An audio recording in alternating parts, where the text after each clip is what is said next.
Bonjour et bienvenue pour cette présentation vidéo de tout ce qui concerne le soin des brûlures. J'ai déjà fait une vidéo sur ce qu'on appelle la coupure ou le barrage de feu. Ce sont des termes traditionnels pour les guérisseurs.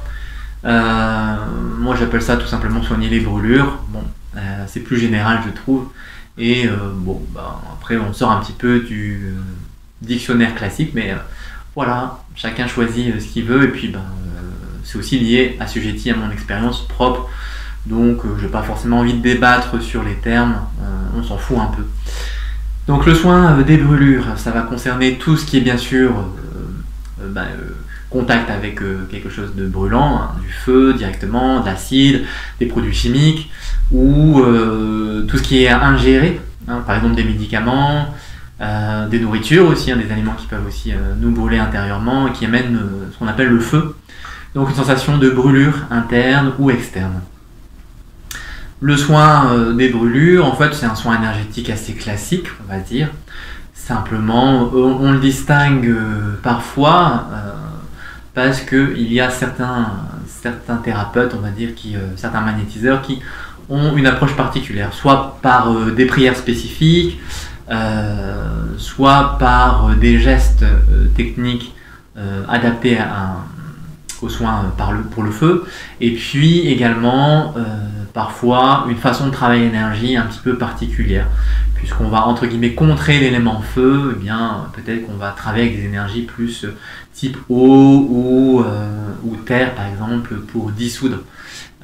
Chacun a ses techniques, moi je ne vais pas forcément rentrer dans des spécificités pareilles, mais je vais essayer de vous donner quelque chose d'assez général, en même temps d'assez applicable pour vous-même.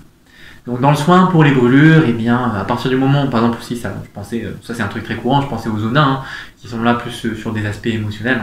Vous savez, c'est le virus de la varicelle qui ressurgit à des moments de stress, par exemple de deuil. Et donc ça fait très très mal, et ça c'est quand même très agréable de pouvoir être soulagé rapidement et de manière durable.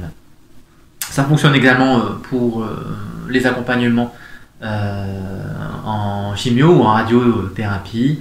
Donc tous ces traitements d'ailleurs sont de plus en plus, on va mettre des guillemets quand même parce que la médecine classique est ouverte aux médecines alternatives et en particulier au magnétisme, et il y a des hôpitaux qui font appel à des coupeurs de feu, mais bon, ça reste un petit peu sous le manteau, on n'en parle pas trop, et malgré la vulgarisation et le fait que certains en parlent, ça reste un petit peu quand même, on va dire, discret tout simplement. Voilà. Par contre, ce qui est important c'est pour nous, parce que les autres, c'est pas ça l'important, c'est qu'on puisse se faire du bien ou aider les autres. Donc tout ce qui va ressembler à une brûlure, donc dès qu'il y a une inflammation, par exemple, imaginons tendinite, entorse, etc. Donc il y a des choses qui vont nécessiter une intervention immédiate, donc souvent on va refroidir quand il y a eu quelque chose de brûlant, mais attention parce que à certains moments, quand le temps passe, parfois il ne faudra plus mettre du froid mais du chaud. Donc attention à ne pas penser que brûlure égale forcément refroidir. Voilà. Donc dans le travail de la brûlure, ce que l'on va amener, c'est bien sûr une désinflammation, une cicatrisation et une régénération cellulaire pour enlever l'information de feu qu'il y a dans le corps. Donc il y a deux choses principalement, retirer la souffrance, parce que quand il y a souffrance, la guérison est plus lente, et puis derrière, accélérer le processus de régénération. En fait, les deux ne font qu'un, puisque l'énergie, comme moi je la pratique, ne fait pas vraiment de distinction, elle va être entre guillemets intelligente, elle va s'adapter à la situation, et les différentes phases que l'on peut disséquer, finalement, sont traitées par l'énergie elle-même. Donc il n'y a pas vraiment de travail à faire dans l'intention. On peut bien sûr toujours travailler avec l'intention, mais si vous avez regardé les vidéos sur l'intention, j'explique que c'est à un certain niveau efficace et à un autre ça n'est plus nécessaire et même plutôt un frein. Voilà, tout simplement. Donc dans le soin pour les brûlures, le travail ça va être d'amener en fait le soulagement par une conscience qui ne va pas déranger. Alors je vais expliquer ce que c'est, la conscience qui ne va pas déranger. Le travail de l'énergie, s'il est lié à une volonté, enfin ce qu'on appelle une intention, va amener un travail spécifique. Par exemple, si je veux calmer la zone qui est inflammée, eh bien, je vais amener de la douceur, je vais penser à, à chasser le feu, et puis je vais essayer d'apporter de la paix à la personne, du soulagement. Donc ça, c'est un effet bénéfique visé. Mais le fait que j'ai cette intention va souvent se lier à un effet de volonté du mental qui va venir perturber en fait l'énergie. Et ça va donner une information supplémentaire qui va s'introduire de manière vibratoire, en torsion en fait, de manière torsadée dans les oscillations fréquentielles qui sont véhiculées du praticien à la personne. Et ces fréquences vont amener en fait des oscillations perturbantes au niveau des cellules. Donc les cellules vont vibrer d'une mauvaise manière qui va finalement empêcher la guérison la plus rapide possible. Donc le fait d'avoir encore une intention de guérison ici, de soulagement par exemple, ça peut, même si ça apporte d'un certain côté de l'efficacité, de l'autre ça en retire. Donc pour ne pas avoir ces effets un petit peu compensatoires, compensants, bien on va travailler sans intention. Et donc simplement on va se mettre soi-même dans un état de réceptivité, d'ouverture, de compassion, et on va laisser faire l'énergie au niveau de la brûlure. Donc en fonction des possibilités, soit on touchera autour, parce que directement sur la brûlure évidemment ça ne le fait pas, mais on mettra les mains ou pas selon la sensibilité et les zones aussi à gérer. Si c'est tout le corps qui a été brûlé, on ne va pas mettre forcément ses mains, mais on va peut-être travailler un petit peu ici à distance. Dans tous les cas, peu importe ce qui est possible et votre préférence, l'important c'est que ça soit qu'il y ait une circulation énergétique. Et puis dans cet état de compassion, d'ouverture, on va se mettre à disposition de l'énergie. Enfin même pas à disposition de l'énergie, on va être à disposition, mais on sera à l'énergie.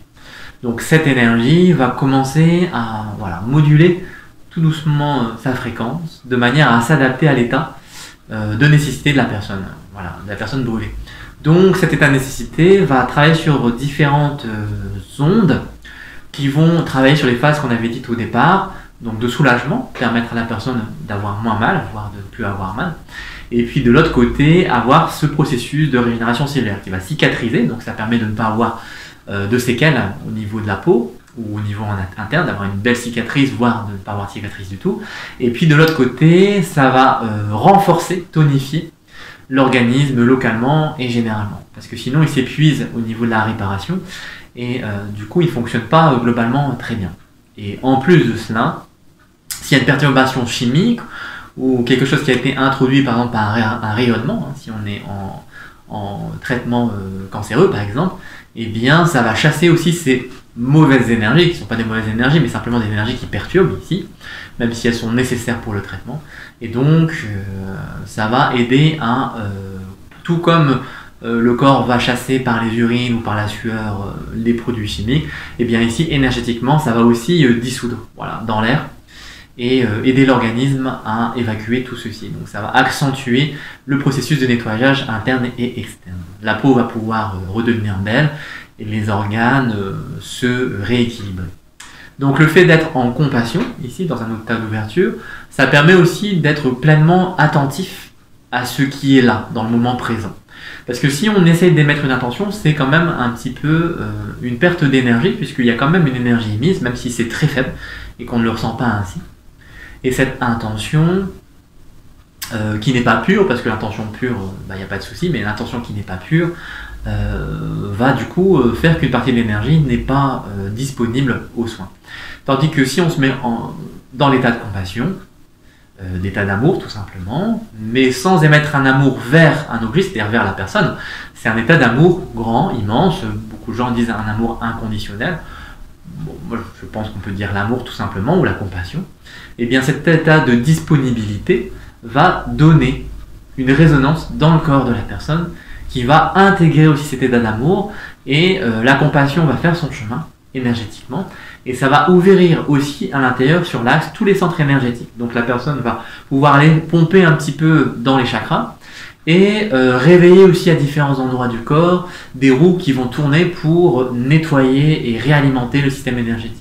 Cette information va réveiller des processus endormis d'auto-guérison, et ces processus vont se réactiver de manière très forte. Donc ça peut aussi introduire ce qu'on appelle des crises de guérison, et des fois la douleur peut s'accentuer pendant un moment, ou pendant plusieurs jours pour certaines personnes, à certains intervalles, et puis progressivement diminuer, parce que le soin donne une réaction différente d'un organisme à l'autre, et en fonction de la situation, on ne peut pas toujours faire sans douleur. Vous savez bien que, par exemple, il y a des choses positives comme par exemple la croissance, hein.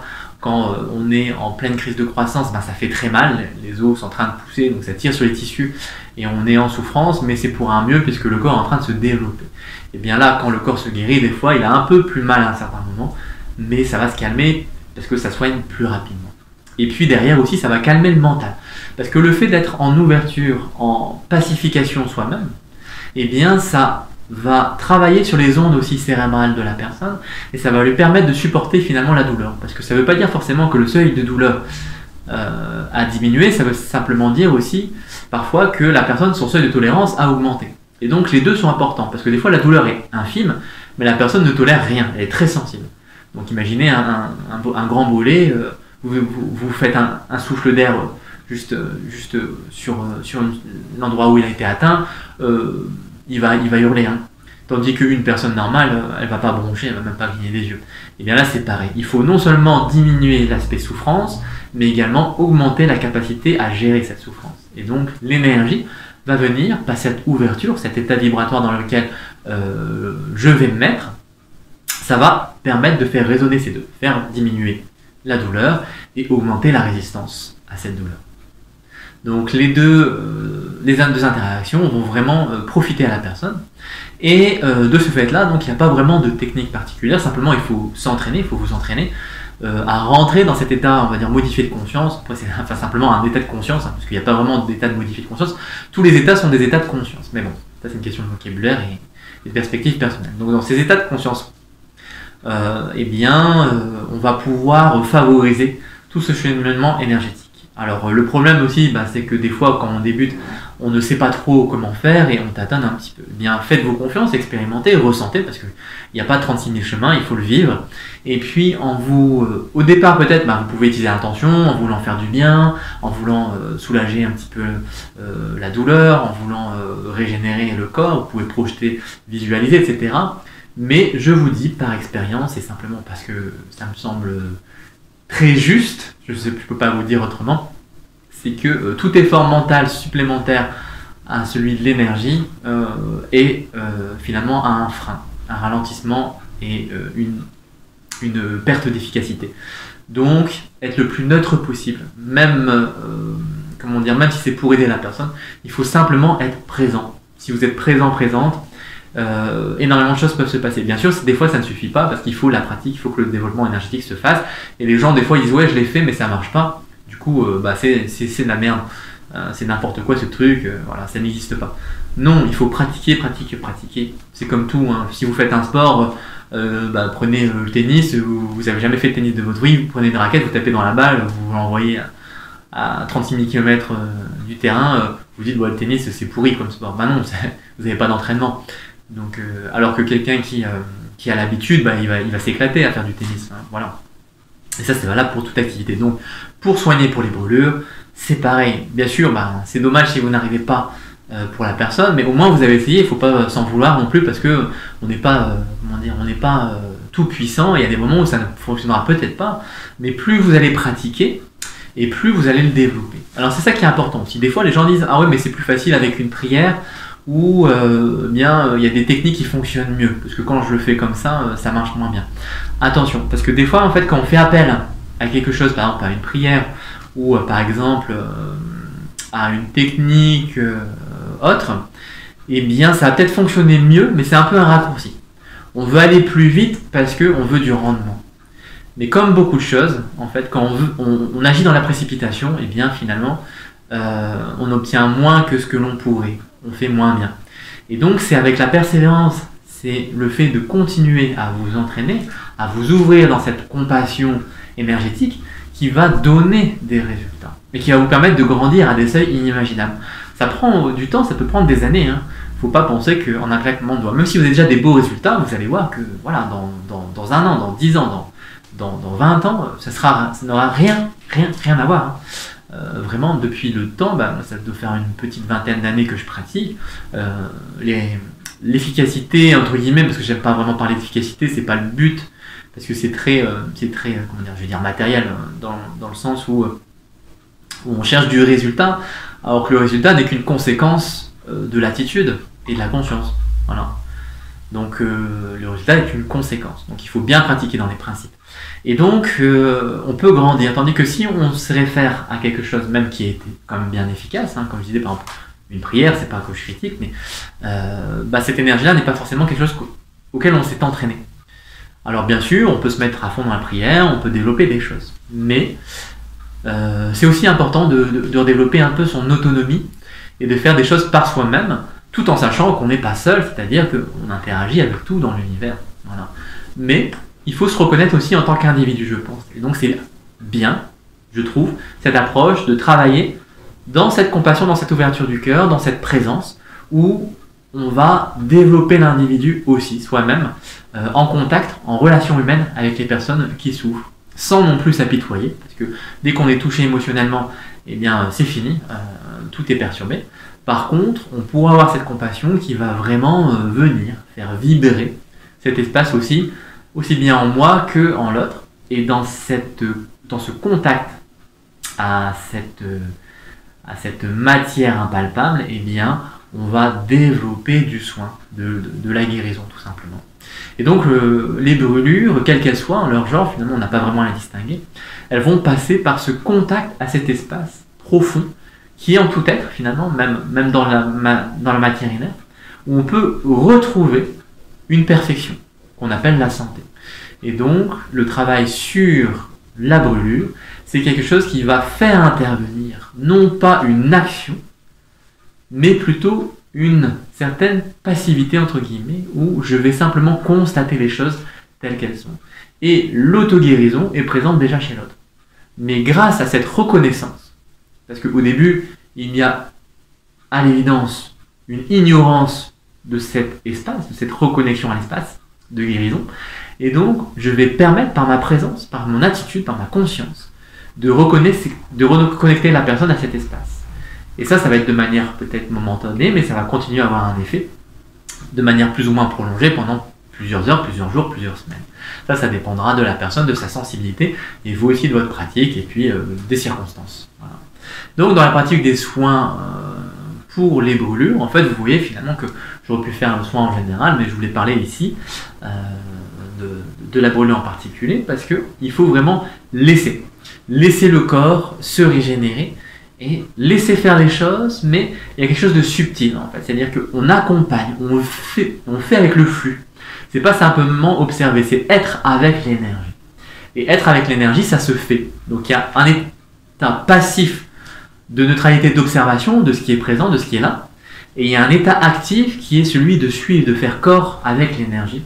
Et ça, c'est une dualité à vivre, à expérimenter, qu'on ne peut pas vraiment expliquer. On peut faire des exercices pour l'atteindre, mais tant qu'on ne l'a pas vécu, c'est quelque chose qu'il faut vers lequel on ne peut que tendre. Et à un moment donné, ça va se déclencher. Si vous continuez à vous entraîner, si vous essayez de vous ouvrir et de laisser les choses venir, en fait c'est laisser décanter les choses, elles vont apparaître. Et progressivement, vous allez voir que vos soins vont être de plus en plus efficaces, aussi bien pour les brûlures que pour toute autre chose. Voilà pour cet aspect du soin pour les brûlures. Voilà, vous voyez, j'ai pas parlé de technique spécifique, là c'est vraiment, en fait, c'est ça qui est compliqué, c'est que souvent on demande quelque chose qui fonctionne, mais ce n'est pas quelque chose qui fonctionne, c'est pas quelque chose, c'est une conscience, c'est être, voilà. Et du coup ce ne sont pas des techniques, mais souvent on essaie de se raccrocher à quelque chose, parce que le mental veut saisir. Mais forcément, en faisant ça, on se limite. Alors si ça vous convient, ben, très bien, hein, on respecte, parce qu'on peut aussi mélanger technique et ouverture de conscience. Mais pour aller plus loin, je pense qu'il est intéressant d'aller creuser du côté de cette présence, tout simplement. Voilà. Si vous avez des commentaires à faire, ben, n'hésitez pas à les mettre sous la vidéo. Vous pouvez également me contacter par mail ou par tout autre moyen qui vous convient. Voilà, je vous souhaite une belle journée, je vous dis à bientôt.